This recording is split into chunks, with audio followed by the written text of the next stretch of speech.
the 2020 NFL mock draft 2.0 right after this.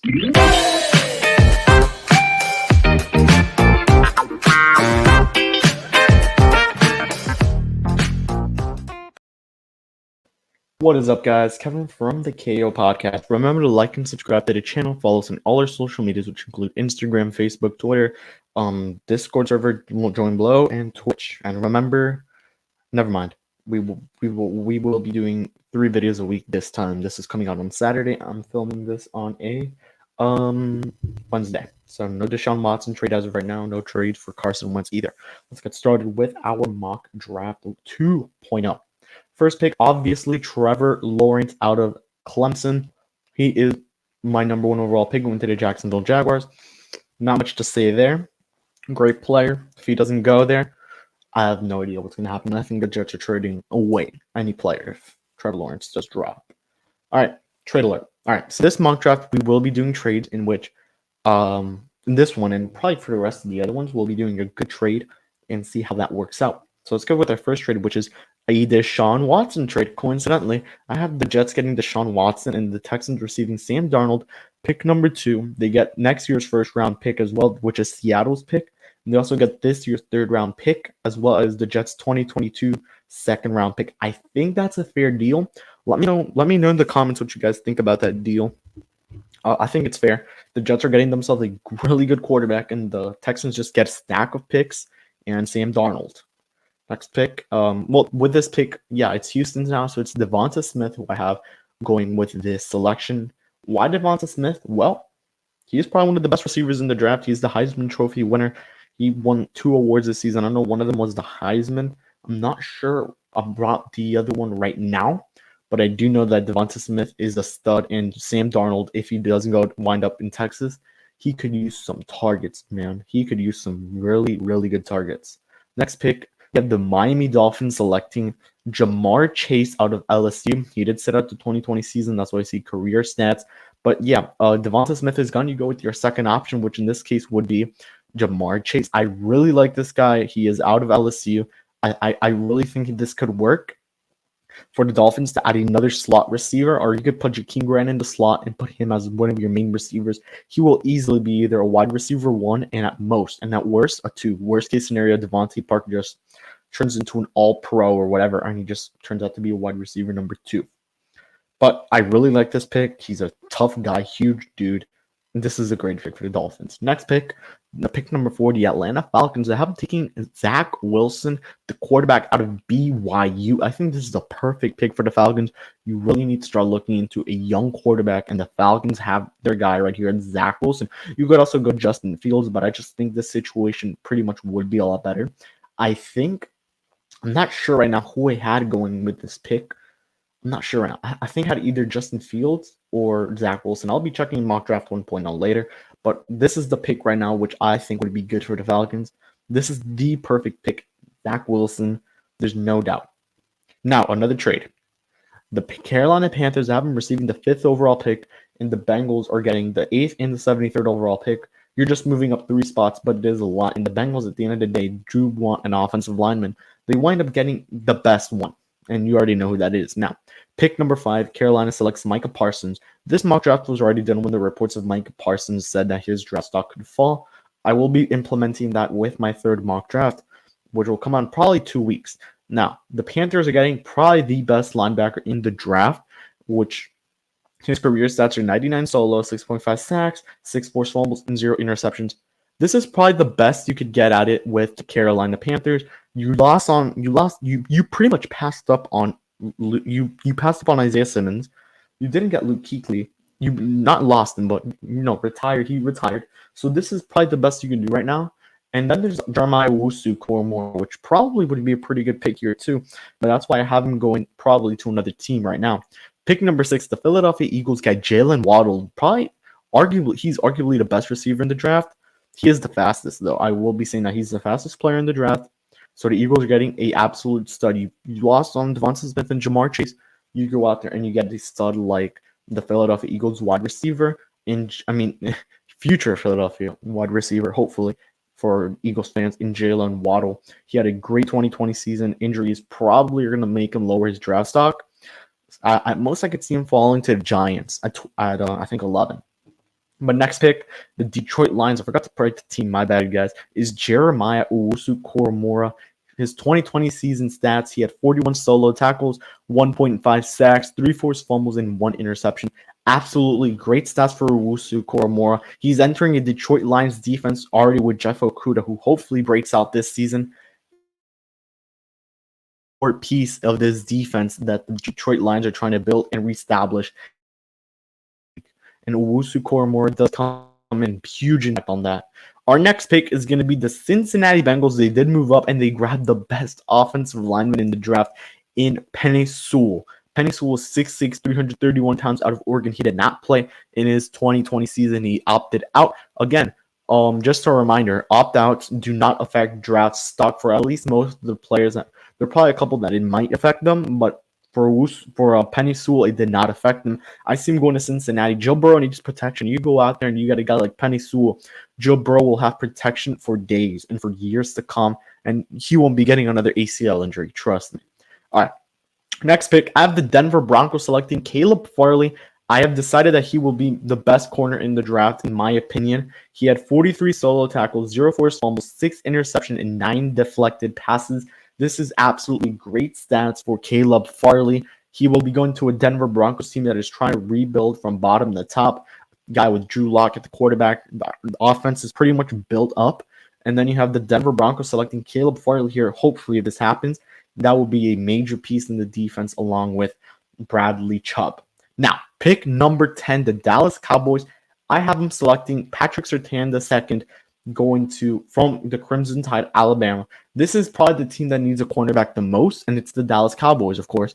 And I think Surtain does fill that void that they had after losing Byron Jones. He had a pretty good season, 22 solo tackles, 0 forced fumbles, 1 interception, and 12 deflected passes. This is absolutely great stats. That's why I have him at second now. You could pretty much switch him around, but in this mock draft, I'm going to have him going 10. Caleb Farley, I had him going 10 in my last one, and Surtain going in front of him. After a little more research, Farley is, I think, the superior guy over Surtain. Next pick is the first Miami U player. Yes, I said first. There are 2 of them going in the draft, which is the New York Giants selecting Gregory Rasul, the edge rusher, or the edge ED, defensive end. He's on the corners. He had a really good season in his 2019 season. He did not play in the 2020 season. His career stats are 35 solo tackles, 16 sacks rounded out, 2 forced fumbles, and 0 interceptions. Very, very good season for the man, Gregory Rasul. I have him going to the New York Giants. He's going to just explode quarterbacks in the paint, especially in an NFC East that is very, very weak. I think Rasul has a good chance at helping this Giants team either hit the first or second seed. And there's 2 teams right now that really, really, really can make an impact. They're really 2 teams that could get over that hump. And those are the Washington football team and the New York Giants. I'm telling you this right now. Yes, it's a mock draft video, but I'm pulling out some predictions here. If the Washington football team gets some really good receivers and some good help on defense, which I'm loving that defensive end, the defensive line, that team could easily make a first seed push on that NFC East, as well as the Giants. All right, we have another trade. We have the New England Patriots trading up to get the 12th pick, and the 49ers get the 15th pick and the 120th pick. Personally, I think this is a fair deal for both sides. They're just moving 3 spots. And at the end of the day, you're securing that you're getting the guy you want. And in this case, the Patriots want Justin Fields, the quarterback out of OSU, Ohio State University, at 2,100 yards passing, 22 touchdowns, and 6 interceptions. These are absolutely great stats for a guy like Justin Fields. Man, if Bill Belichick mentors this guy to be what Tom Brady is, we might have the new hated team again, the Patriots, with Justin Fields. All right. Rashawn Slater, I have him going to the Los Angeles Chargers. This is a really good fit. Justin Herbert is going to want some protection. He did not have good offensive line play last season, so you will bring in a guy like Rashawn Slater and probably go after in either the 2nd or the 3rd round and grab another guy. But as of right now, Rashawn Slater is 6'3", 315 pounds and plays tackle. This is a perfect fit for the Chargers. If this man does fall this deep, because you guys know I had him going 5th to the Bengals, but I'm implementing trades in this year's draft because we're allowed to. As the mock draft experts say, you are allowed to trade for this season. So in this case, yes, I have Rashawn Slater falling to 13 in this case to the Chargers. All right. Next player is the Minnesota Vikings selecting Cody Payne. I had him in my last one, and I'm going to stick with Cody Payne here. He's the second best edge rusher in the draft. He had 12 solo tackles, 2 sacks, 0 forced fumbles, and 0 interceptions, which interceptions don't really matter on the defensive end. He is going to be a stud for the Minnesota Vikings, applying pressure to divisional rivals like Jared Goff, Aaron Rodgers, and either Mitch Trubisky, Carson Wentz if that happens, or Nick Foles. I really like the idea of Cody Payne going to Minnesota. All right, next play. Pick number 15, the San Francisco 49ers select Trey Lance, the quarterback. I really like this selection for the 49ers. I did a little more research on Trey Lance. I saw mock draft experts themselves talk about this guy, and they really hyped him up. So I'm going to take him over Mac Jones and Kyle Trask. I really like this selection for the 49ers. It reminds me a lot of Lamar Jackson with the running. He had 149 yards, 2 touchdowns, and 1 interception. The 49ers, I think they should move on from either Jimmy Garoppolo, trade him away, get a good defensive player or a good wide receiver, and there should be some good help there. Okay. Pick number 16, at the Arizona Cardinals selecting Kyle Pitts, the tight end out of the Florida State University, the Gators. He's the best tight end in the draft, no doubt about it. If the Cardinals do not select Kyle Pitts, I wouldn't be shocked, but I would at the same time because Kyler Murray hasn't had the actual tight end. He has had tight ends, just not good quality tight ends. This would be his first if they do take him. He had 43 receptions, 770 yards, and 12 total touchdowns. Very good stats for a guy like Kyle Pitts. And he's kind of in that question of Chase Claypool. Will he be a tall wide receiver or will he be a tight end? He could also do both, honestly, guys. Let's be honest. This guy has the height to do both and the speed and the talent. All right. One of my most underrated players in the draft. I'll be making a video probably talking about the top 5 most underrated players in this year's NFL draft. This is one of them for sure. Azeez Ojulari. I have him going to the Las Vegas Raiders with the 17th overall pick. You have Dexter Lawrence, I'm pretty sure, or Clinton Farrell. It's Clinton Farrell, and then you have Ojulari on the other side. That's deadly, man. That's just absolutely deadly. He had 22 solo tackles, 8.5 sacks, 4 forced fumbles. This is a very good pick for the Oakland Raiders. All right, Miami Dolphins, their second pick in the first round. I haven't taken Elijah Vera Tucker. They're going to go back to USC, bring in another offensive lineman. Last year, they took Austin Jackson. This year, they're taking Elijah Vera Tucker, hopefully. He is 6'4", 315 pounds. Miami needs offensive line help, and Elijah Vera Tucker could easily bring in that help. All right. Pick number 19, the Washington football team. I've been bringing Kadarius Toney, 2020 stats. He had 70 receptions, 84 yards, 10 touchdowns. This is an absolute steal. This point in the draft. I'm not going to say underrated, but he is a steal in the draft because any team could want this guy. And I am on the Taylor Heinicke train. I do like Taylor Heinicke. I think they should bring back Alex Smith and have Heinicke as the backup, learning from Alex Smith. That should be what they do if they really want to make the playoffs once again. And Toney would help. Pick number 20, the Chicago Bears. I'm taking Christian Darrisaw from, not sure what that called, Virginia Tech, I'm pretty sure it is. But yeah, Darrisaw, a really good player, 6'5", 313 pounds. This guy could be an absolute stud of a player to protect Mitchell Trubisky. Again, Mitchell Trubisky, Carson Wentz, Nick Foles, whoever that quarterback is. I think the Bears could have a good offensive line, or at least an improvement if they bring in a guy like Christian Darrisaw. Trade alert. All right, the Browns are going to move up to pick number 21, and the Colts are going to move back, as usual, to either pick 26, to pick 26, and they're going to acquire pick 89. Now, you should be asking, whoa, that's not too much. Exactly. The Colts just want something. They're not going to want to do pick swaps. They want to do something to do, to make a trade happen. And I think this is what happens. Now, I wouldn't be surprised if the Browns give them next year's 6th round pick, or even this year's 6th round pick, or a 7th. That would be not surprising at all. But the Browns are going to move up to take Rashad Bateman, the wide receiver out of Maryland. This is a really good player, guys. I absolutely doubted him the first time. His career stats are 147 yards, 147 receptions, 2,395 yards, and 19 touchdowns. This is an absolute stud. It will help out the Cleveland Browns, give him a wide receiver 3 or 4 or a utility man who could be a special teams player. I really like Rashad Bateman. All right. I said Miami U, and I'm bringing him back. Pick number 22, Jalen Phillips, going to the Tennessee Titans. They need help on the run game to stop the run game, and I think Jalen Phillips is the answer there. And not just that, but he was a former number 1 recruit. He went to UCLA, transferred to the UM just last year, and now he's entering NFL draft. He's easily either a first-round talent or a top of the second-round talent. Any team would be very happy to have him. Miami, look into this guy for the second round. That's all I'm going to tell you, Miami Dolphins. Any team could really use this guy. He had a really good season for the UM. 21 solo tackles, 8 sacks, 0 forced fumbles, and 1 interception. He looks like a pretty mobile guy. He should help replace Jadeveon Clowney if he does not return to the Titans. All right.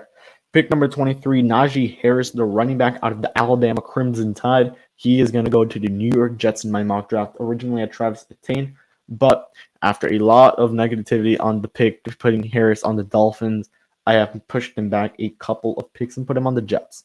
He had 1,466 yards, 26 touchdowns. Very good stats for him. I think he had like around 200-something attempts, which are carries. So, yeah. Okay. This is one of those picks where I was going to put Travis Etienne or Mac Jones here, but I put Trayvon Moring because you look at what people say, like, oh, this team needs help on defense. This is one of their biggest position needs. And this is the guy. This is one of the best defensive safeties in the draft. Well, the best safety in the draft here. 30 solo tackles, 0 forced fumbles, 2 interceptions, and 9 deflected passes. I really like this guy, and I think he could even go in the top 15, not even here. But Pittsburgh would have a steal. All right, Jason Oweh, pick number 25. Still riding with this guy to the Jacksonville Jaguars. I'm probably going to switch it up around just to have some variety there. I could put more right here. I could put Washington right here. But yeah, he had 20 solo tackles, no interceptions, nothing else. Just 20 solo tackles. I think this guy could break out into something even bigger than just 20 tackles a game, or not a game, a season. I really like what Jacksonville would bring in if they get Jason Oweh. And you're putting him Clayvon Chason and Josh Allen, I think that's his name. All right. Another of my top 5 underrated players in the draft, Carlos Bashman Jr. The Colts are moving back to take an absolute stud on the defensive team, on a defensive line. You're getting a guy with 20 tackles, 5 sacks, and 1 forced fumble in the 2020 season. This is an absolute stud, and you should pick him up, Colts. Pick this man up, and you're going to have a really good season. Probably stop a lot of the run game that has gone through you in the past season. All right, another of my underrated players. Now, I have a lot, but I'm going to have to crunch up this list. And I have the Baltimore Ravens selecting Elijah Moore, the wide receiver out of Ole Miss. He had an absolute great 2020 season. Really good 2020 season. 86 receptions, 1,193 yards, and 8 touchdowns. Very, very good season for Elijah Moore. I think this could pan out to be something big for the Baltimore Ravens. And especially now, since you have you don't have much there at the wide receiver spot. You only have pretty much Hollywood Brown. There's not much there. All right, pick number 28. This is I was super close here again to putting Mac Jones, but you have Taysom Hill probably coming back in free agency as well as Jameis Winston. You're just going to keep it like that, and you bring in a cornerback, J.C. Horn. J.C. Horn had 10 solo tackles, 0 forced fumbles, 2 interceptions, and 6 deflected passes. Very good season for him with the South Carolina Gamecock. I know this guy, and he should easily be picked by either the Saints or some team. This is a very good player.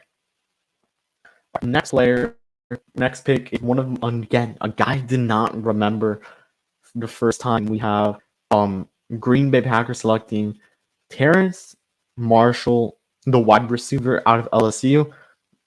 Very good player. Again, 106 receptions. These are career stats: 1,594 yards, 23 touchdowns. Aaron Rodgers is going to have a second wide receiver, folks. The first wide receiver drafted from the Packers since like 20 years ago, maybe, or 15 years ago, something like that. But I'm excited with this pick. Aaron Rodgers is gonna have a great target here of Terrace Marshall. Again, maybe another rare dude. All right, I saw the picture of this guy, and I need Buffalo Bills need this man. Tevin Jenkins. Again, another positional need for the Buffalo Bills. You take best available. 6'6", 320 pounds. This is an absolute monster of a player. This kid looks like a nerd in a couple of their pictures, but this man is a monster. Pick him up, Buffalo. Josh Allen won't be touched. All right, we're coming down to the end of our mock draft, so here we go. Pick number 31, had the Kansas City Chiefs selecting Nick Bolton. I had him originally going to the Colts. I dropped him down because the Chiefs need help at the linebacker spot, trust me. 2020 season, he had 53 solo tackles, 2 sacks. Personally, I really like this pick for the Chiefs. You're going to get help at defense, which was an absolute struggle at the linebacker position mainly. Sorry for the noise. Someone's outside using their motorcycle. They're about to leave. Don't worry. So, yeah, I'm really a fan of this pick. And for the final pick of the NFL mock draft 2.0, we got Christian Barmore. But before we talk a little bit about Christian Barmore, remember to like and subscribe to our channel. Follow us on all our social medias. Once again, all linked below in the description. Follow us on our second channel, La Pecera of Miami Marlins. We're actually growing very, very quickly. We're around 26, 27 subs as I'm recording. Hopefully, we hit 100 by the next week so I could start going live there. I'm trying to prepare a very, very, very honored live stream. I'm going to be very honored if I get this guest on my channel once again. He's been on the channel once on this one, so we'll be duo streaming on both channels. But yeah, Christian Barmore, the Tampa Bay Buccaneers are getting a beast. 22 solo tackles, 8 sacks, 3 forced fumbles. I'm not going to say it. This is one of the one of the most accurate mock drafts, but this is kind of accurate when you look at it. Teams that can be making trades, at least the player selection is pretty accurate. So once again, guys, thank you for watching. Remember to like and subscribe to the channel. And again, remember to follow socials. We very, very much appreciate that. So thank you guys for watching, and peace out.